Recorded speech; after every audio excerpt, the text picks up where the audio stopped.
Hi. Finished sketching? No, I came back to see if I could help your mother with dinner. Oh, I think she's got things pretty much under control. She's out in the hen house feeding the chicken. You never did come down to the pond?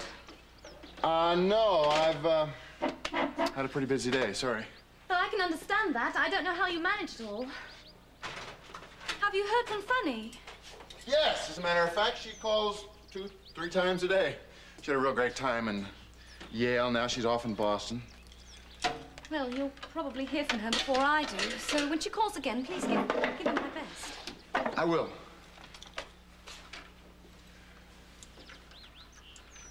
Seth, I've never really told you how much I appreciate your friendship.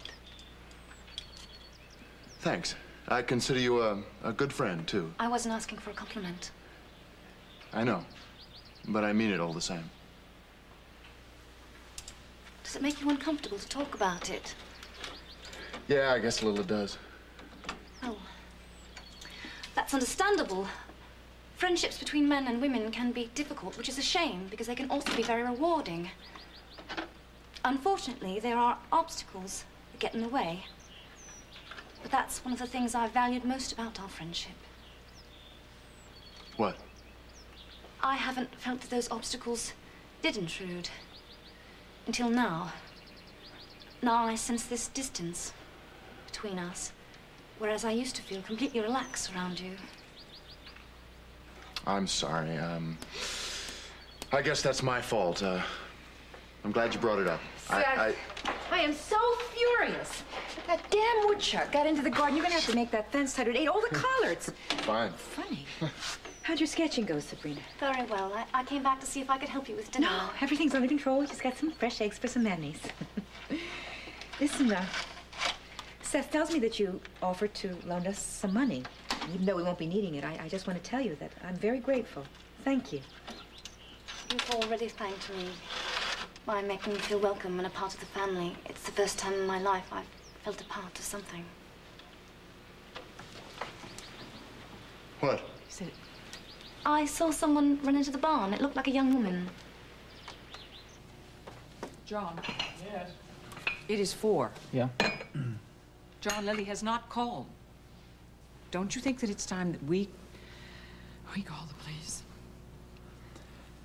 I think this is a very delicate situation, and I think the less people who know about it, the better off we all are. John, who really? cares? Now, It's look, so we're all silly. behaving as if Lily has made up her mind to run away for good, and I just don't believe that's the truth. She will think about this for a little while, and she'll realize that what the two of you have done has been in her own best interest, and she will show up back here in a couple of hours. You really think that? Yes, I do. Really do? And in the meantime, everyone will think that she's just upset about Craig, and that's fine. Until we can all sit down and talk it through, okay? Dusty. Dusty sees that something more than that has happened. Now, Dusty should be told the truth. And if you don't mind, I would like to be the one to tell him if it's all right. All right? It's just all the lies and, you know, the pretense we went through to protect her, and then in the end, there was nothing I could do. Ida, you know, I feel that I understand you for the first time. I understand you. You mustn't feel bad. Not about anything. Well, I have to get going. Call me if there's any word. Of course we will. What are you doing back at Castle McKechnie, Roy? All right, I guess you're right. All right, it's not going to hurt to take another look around there anyway. Listen, did anybody get in touch with McKechnie? Tell him his caretaker was murdered? Oh, great. Great. Okay, listen, well, I guess he'll find out if and when he comes back, won't he? All right, yeah. Okay, thanks, Roy. Listen, just keep me posted, all right? Right. Thank God you're here. What's the matter? I can't find Paul anywhere. He's not over at Kenny's house. Oh, well, I'm sure it's nothing. They probably just stopped off somewhere. No. I told him specifically to go straight over to Kenny's house and call me the minute that he got there. Barbara, just don't worry about it so much. Why don't you just go back to Fashions, try to keep busy. I'm sure that he'll call you there shortly.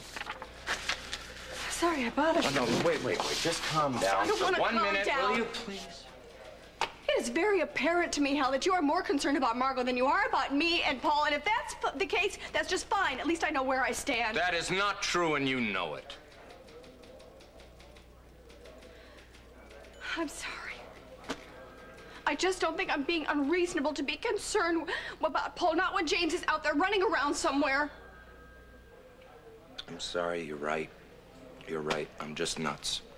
Listen, why don't you go back to Fashions, keep calling Kenny's, maybe see Paul might call you there. I've got a few things that I have to take care of here, and then I'll be right over as soon as I can, okay? Thank you. I need you so much. Excuse me for interrupting. Oh, it's fine. It's just fine. I'll see you. See you later. See you as soon as I can, all right? How you doing? I think I got my head straightened out now. Any further word on Craig? No. Margot, you're probably going to hit the ceiling when I tell you this, but I think that you should know that I called Tom. You did what? I thought that he should know what's going on here.